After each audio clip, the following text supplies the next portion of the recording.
कराची लासी ॻोठ जे प्रेमी जोड़े सिटी कोर्ट कराची में पसंद जो परिणो करे छॾियो।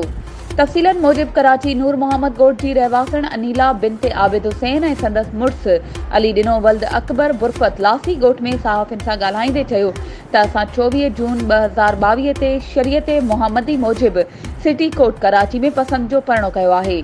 अनीला चयो त असां ॿई पाण में ख़ुशि आहियूं, पर असांजा माइट मुंहिंजो पीउ भाइर ऐं संदन हमदर्द इंसान जे जान जा दुश्मन बणिजी विया आहिनि ऐं मूंखे ऐं मुंहिंजे मुड़ुस खे मारण जूं धमकियूं ॾेई रहिया आहिनि। मुंहिंजे माइटनि साइड सुपर हाईवे थाणे ते मुंहिंजे मुड़ुस मथां कूड़ो केस दाख़िल करायो आहे, जंहिंखे कूड़ो सम्झियो वञे।